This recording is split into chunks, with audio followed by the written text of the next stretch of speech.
Hello, everybody, and welcome back to the ZO Reviews on KamenRider Blackman. As always, my name is Tamir, and now it's been a while since I've done a review of KamenRider ZO, and I've missed out a bit.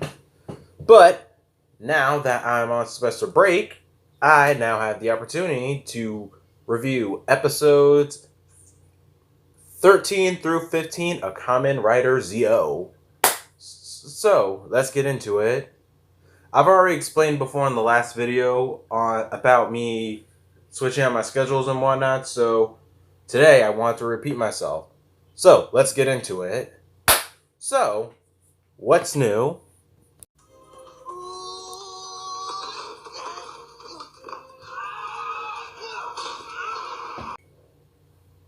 Okay, that's enough, okay? That's enough screwing around.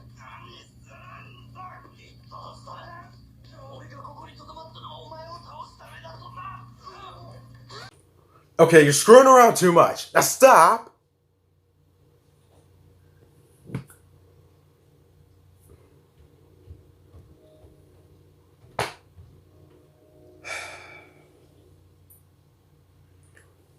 Had to go Mr. Adler up in here. If you don't get that reference, watch South Park. So, after 13 frickin' episodes, we finally get an explanation to the ongoing question, or at least has been on my mind since episode 1. By the way, this is the Ghost Tribute, and so Gates, how did he get the Ghost and Drive ride watches? Turns out he stole them from Omazeo. And I know in this episode they're talking about at least the Ghost ride watch specifically because they say it, but I prefer that clarification to go for both of them because we haven't had a Drive tribute yet, and the fact that we got an answer period, I'll take it. And now, moving on to the monster of the week in this episode, Another Ghost. I want to talk about the design of Another Ghost for a second, because there are two things on here that I actually like.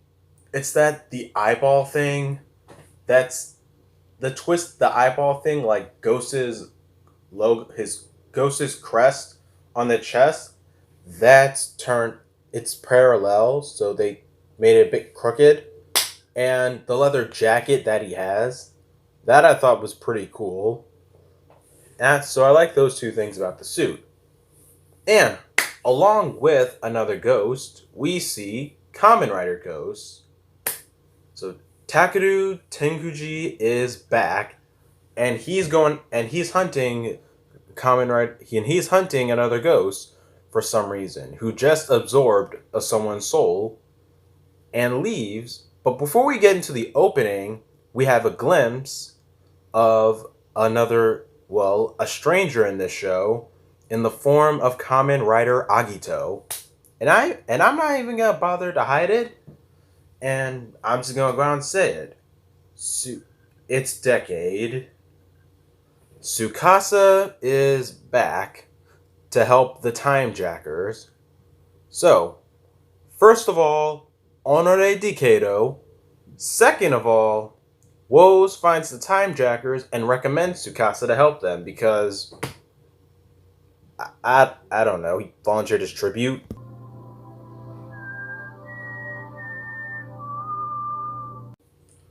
So Woes recommends Decade in favor of Omazeo because that's where his loyalty lies.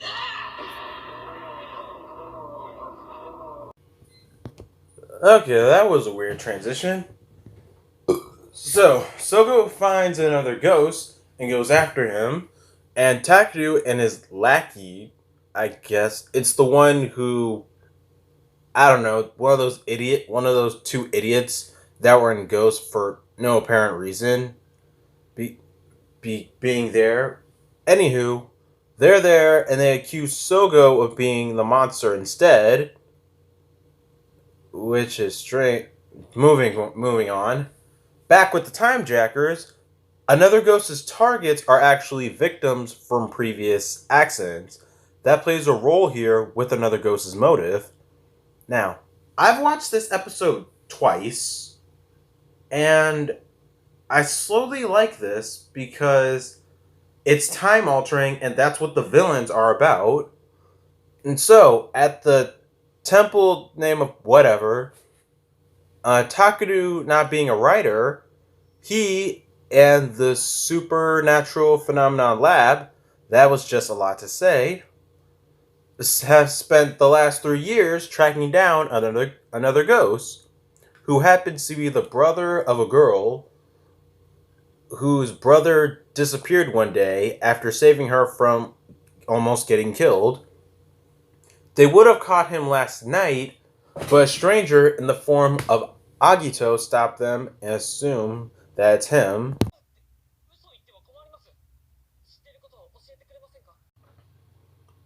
Um, one's gold and one's not gold. Anyway, another ghost shows back up and they go after, and Sogo, trying to make peace, introduces himself.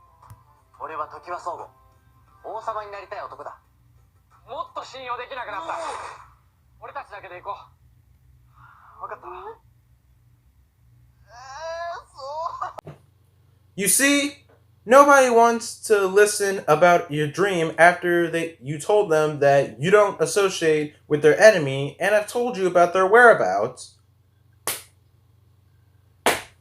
They're idiots.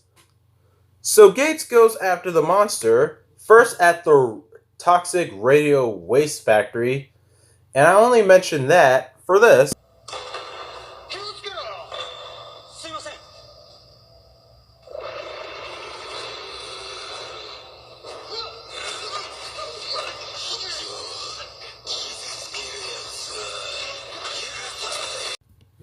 Yeah, Homer. Maybe next time you won't screw around with toxic waste so some parody monster doesn't kill us, you asshole!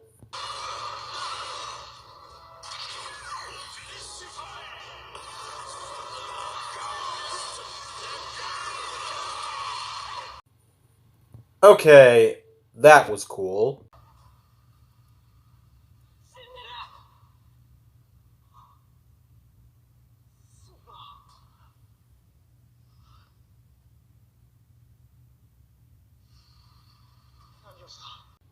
Saved your lives? Jeez, is anyone in this from Ghost an ungrateful moron? Anyway, Wool refreezes time and reveals that the girl Mika's brother originally died, protecting her, and in some people's mind, that's kind of creepy. Like, having a ghost actually hang around could remind you, could make you assume that it's your fault that they're dead. Like, that's just a thought, because it could feel like some Silent Hill type stuff in a way, or maybe not. I just find it to be a bit creepy. But, anywho, another ghost revives because this isn't 2015 and Wool repairs the Ghost Ride watch and he escapes. Gates going after him, runs into Decade again as Agito, and Decade just wrecks him. Even in Drive Armor, which is interesting to see because Gates was using super speed, and I haven't seen much of Agito yet to know something. Is he supposed to have fast reflexes? And that was sarcasm. Everyone regroups and look up another ghost's next target, and almost didn't because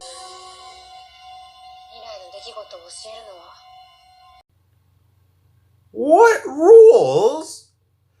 What rules about time traveling have they not broken for the last 13 episodes?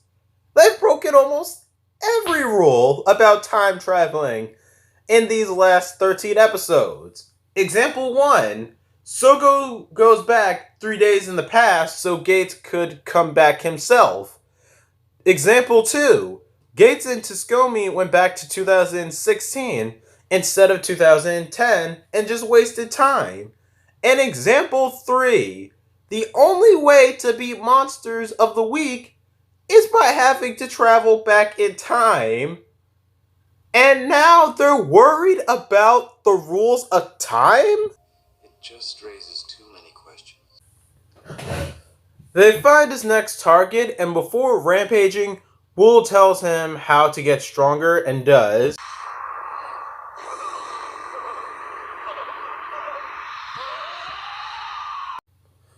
Oh no, he is stronger. He now has the power to take off his hoodie. They fight from using form after form, and when Sogo uses Ghost, they almost forget how to kill another riders. And when it comes down to it, they hesitate because if they do beat him, then he would still be dead. That alone for a reason, it's for example, it's like we're already coming off of if you do this, someone else would still die. So it's like we've been over this before. We should be past this by now. But since they hesitated, it makes an opening for Decade. He comes in to beat up Sogo, and and now another ghost tries to kill Sogo.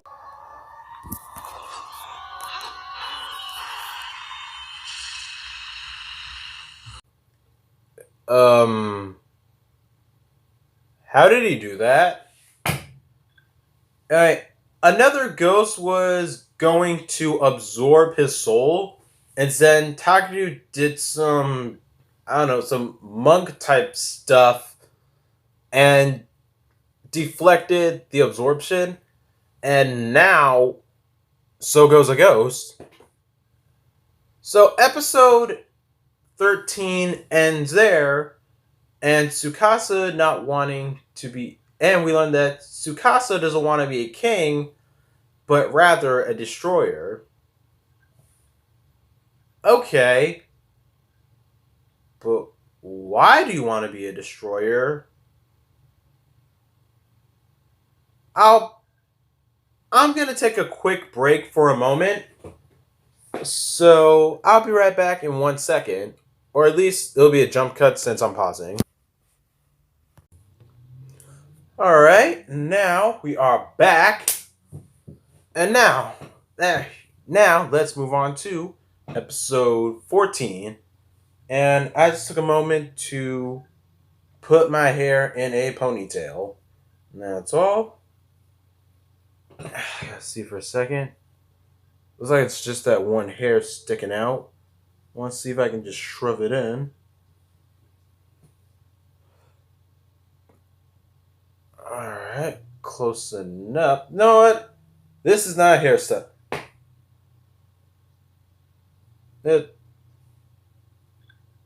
Man, you know what? This is not a hairstylist channel. Episode 14 picks up with Sogo's body in the hospital, and Gates and Tsukomi go back to the past while Takaru didn't explain to them that Sogo's fine and that he's a ghost because he thinks no one would believe him. To which makes me complain. Didn't they see you do that whole thing that you did? So why wouldn't they be so in tune to actually believe you? Anywho, in 2015, Gates goes off to beat another ghost, and Decade arrives to intervene. Where he first transforms into Ryuki and then becomes Ghost because there's another ghost, KamenRider Gate, Ghost Armor, and KamenRider Decade as Ghost because puns. Why is he so cool again? And anywho, Decade beats the shit out of Gates again, and he takes the stolen Ghost Ride Watch. It looks like he crushed it in his hands enough to turn it back into a blank ride watch.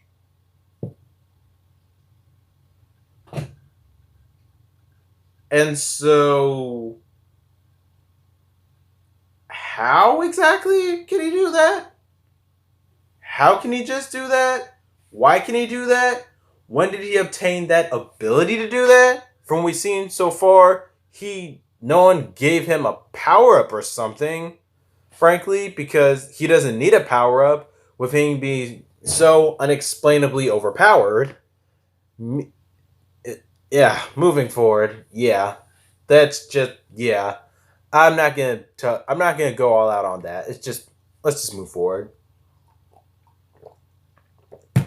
I mean, it's just no big deal. It's just one of my biggest issues about Decade is that for some reason he is completely overpowered. And now that I have that out of my system, Takaru and Sogo go farther back to 2015 to the day where Mika's brother died and saved his and Mika's life. Then Woz shows up and Woz and Wool, they show up. No, Woz is in the present and Wool's in the past to still turn her brother into another ghost without consent. Because at least Schwartz isn't doing it. So yeah. Oh wait, and that's almost skipped. Hang on a second, because I almost skipped over something. Yeah, my fault. Makoto, KamenRider Spectre, he shows up again in this episode. And they both fight off the minions that apparently are there. And then when Wool recreates another ghost, then they lose their powers. Yeah, weirdly enough, when Takaru's memory comes back, he forgets about Sogo, but when he loses memories again, he remembers Sogo. Yeah, moving on. So, anywho, Sogo's back to being a ghost, but at least it was a small victory now that Mika's brother is alive again. And they changed the timeline there. So now Gates and Sogo, or at least now Gates and Tsugomi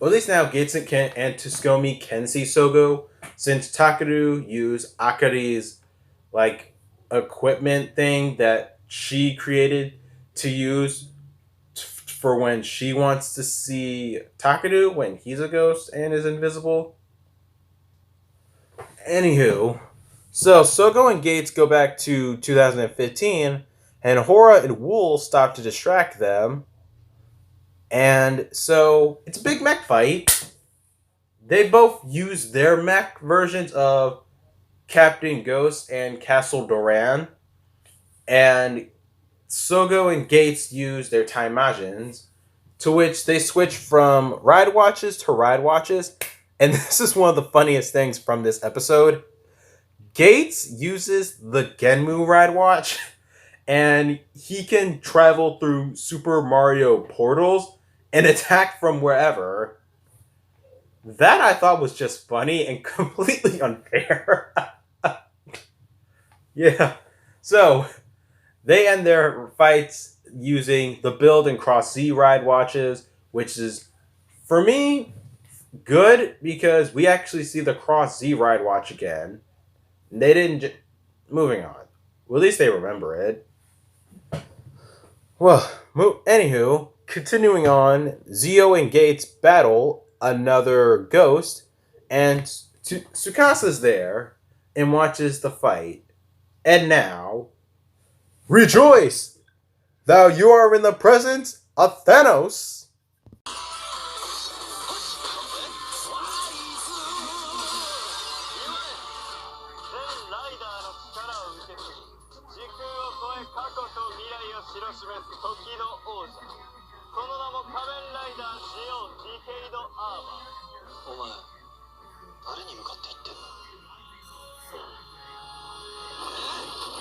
Alright, so now let's talk about KamenRider ZO Decade Armor.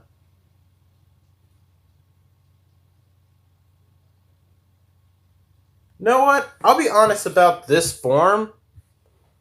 I've looked at it before and I thought it was terrible, but I'll be real here. How this form looks, it's fine. It's the type of bulky that all the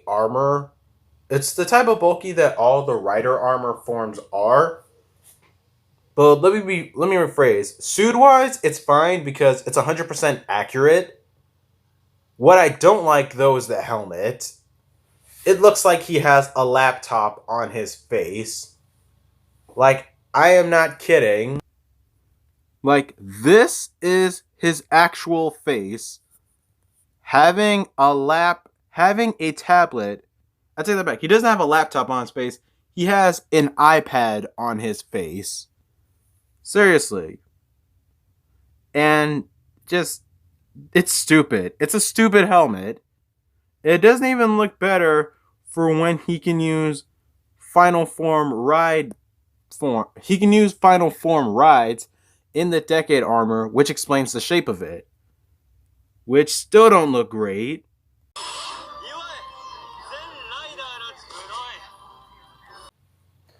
My thoughts exactly. So at the end, another ghost is defeated, and Sogo gets his body back. But before I wrap this episode up, our previous writer introduces himself to our main writer, swearing that he'll destroy the world. Now, on to the final episode that we will be discussing. Let's talk about episode 15. Wow.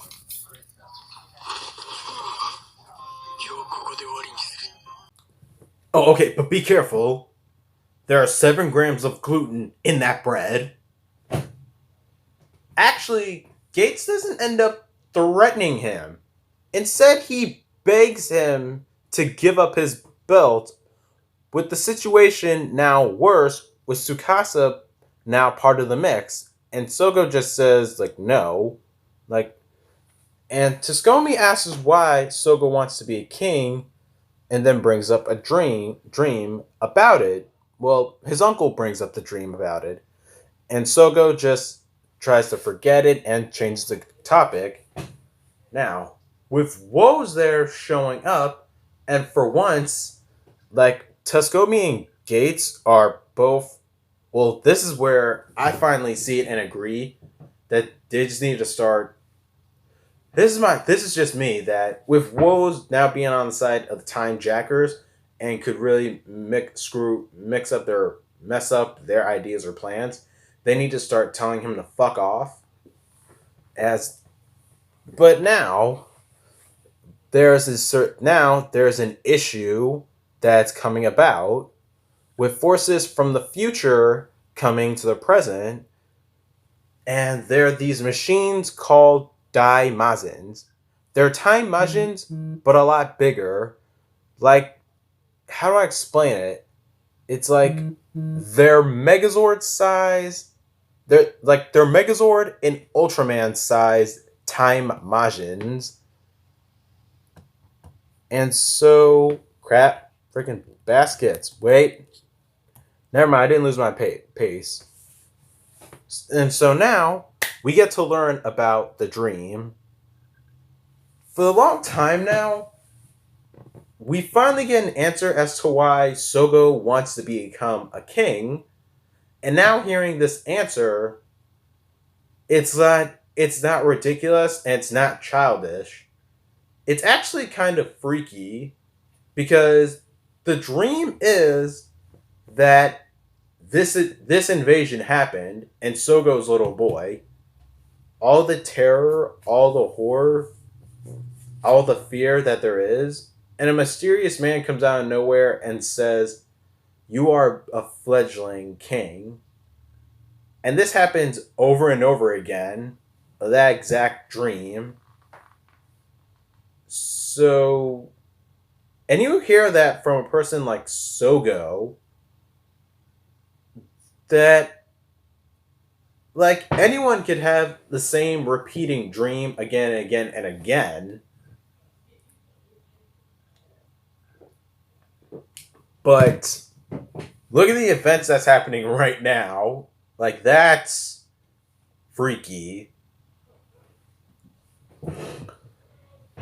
And now, so after learning that dark story, a mechanical minion of Omazeo arrives in 2018 to kill Tascomi and Gates. This is now starting to be a pretty curious switch of tone in this episode. And it's going to build up. It's building up the shock factor. And and now, where was I? And it's really changing around the Monster of the Week style for once. Or at least with ZO, which would give it a good chance. Because up till now, I still like it. And so, and Gates gets finally being able to get away from the robot, Gates gets an idea of resolve and goes after Sogo. Hang on a second. Oh yeah, I fuck me, my spelling's off. So Gates gets an idea of resolve to go after Sogo, and the mechanical minion still goes after Gates because that robot bodyguard's like, no. And Tsukasa now comes in and goes after Sogo. And now, new question. Sogo has the Decade Ride Watch, which I forgot to mention earlier. Tsukasa gave Gates the Decade Ride Watch to give to Sogo. So why can he still transform in the Decade? There's a simple explanation for that. No, that doesn't ensure me that there is an answer. Why does Gates think that it's fine to side with Tsukasa to kill Sogo? Far too complex for you to understand. One more thing in this episode. Sogo starts to be different. And that's because there's no time right now for him to be his usual attitude. And the big reason for that is that his like this whole realization of him becoming like the evil overlord, it's now starting to hit him in the face. Yeah, and in the midst of the battle, Tsukasa blasts Sogo into the future and he lands in the year 2068, the year where Omazeo reigns. Oddly enough, Tsukomi follows him, and in 2068, Sogo lands at the spot where there's a statue of him dedicated to his first transformation. Yeah, it's the one we've all seen before in episode 1 with all the Heisei Kamen Riders there. And now, learning of his whereabouts, he decides to see what the year 2068 is like. And frankly, when they walk around, they see people just happy to be alive and struggling. It's like walking through there, it's like walking through a very poor third world country. And everything's just dark and thought more about. It's more darker because Sogo's the one who caused all this, and it all gets to his head. And now there's a dragon coming out of nowhere. Quick, jump into the air and rider kick along with it. Now, the dragon from Ryuki transports them to a man in a tent who's retelling Sogo's dream the exact same way as he did, and it's Omazeo setting him straight that his future is set in stone.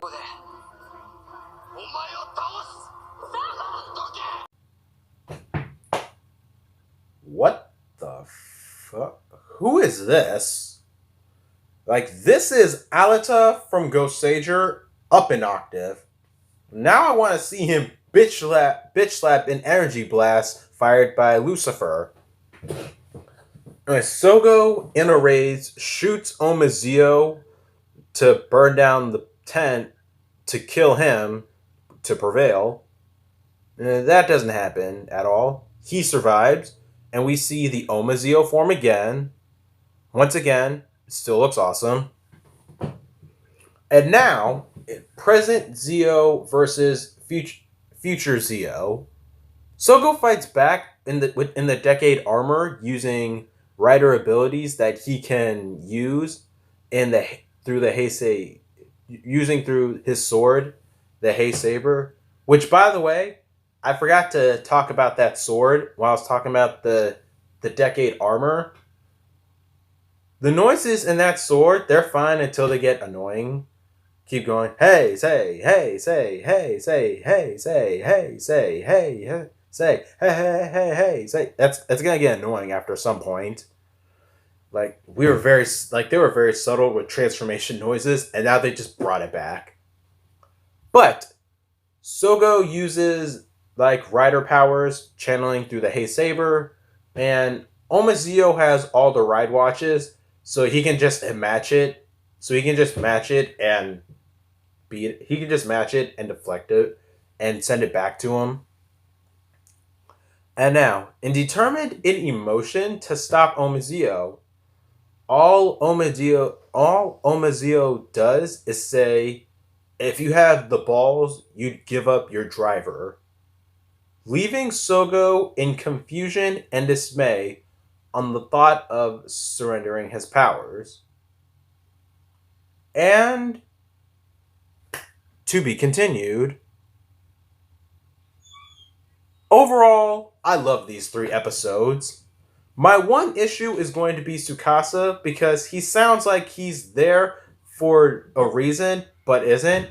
And I think the Time Jackers just hit him up because he was bored and he decided to be an asshole. Like, what reason does he have to destroy the world? He's had a whole season where people accuse him of being the destroyer of worlds, and he just worked to prove them wrong. This validates them as right. And I'm still struggling. Like, it's shit like this that annoys me about Tsukasa because how is he cool? Mind you, I've seen Decade, and I've also seen the Decade W movie where he does this shit again. Still, how is he cool? But these 3 episodes alone, though, I really like the Ghost tribute. And that should be weird coming from a show that eventually didn't make any sense, like Ghost is. But one of the biggest reasons why I like the Ghost tribute is that it made sense. Like, there's confirmation on how Gates got the Ghost Ride Watch. Mind you, we have 2 Ghost Ride Watches in the show. One gets destroyed, but it's okay because we have another one. I like that good use of stuff like that. That's awesome. And like I said, one of the biggest reasons why I like it is that it all makes sense. And I like the fact that defeating the monster of the week wasn't going to be a walk in the park. And I would like to sort of imagine that a bit more now. Well, maybe poor so with future and other writers. And another thing about this episode is that Takeru wasn't annoying. Like, he wasn't a whiny bitch. Like, And I value that. And it's like, it feels like he grew up or something, or whatever. It feels like he grew up. But now, with episode 15, it's preparing itself for the future. This is what, and now I'm going to be cautious, and I'm going to be cautiously optimistic about this because we're at episode 15 right now. Who knows what episode 16 is going to be like? But we are now set for what we're going to see in the future because now they're working on the shock factor. And don't get me wrong, they did this last year with Build, but in Build, it was angling the despair factor of mistakes that Katsuragi has made, and Sento turns out to be Katsuragi. With Sogo, it's all about his future, and will he become Omezio or not? Will he become exactly like Omezio or not? Which, by the way, Sogo's actor's performance in this episode, it surprised me. Seeing him just go serious was such a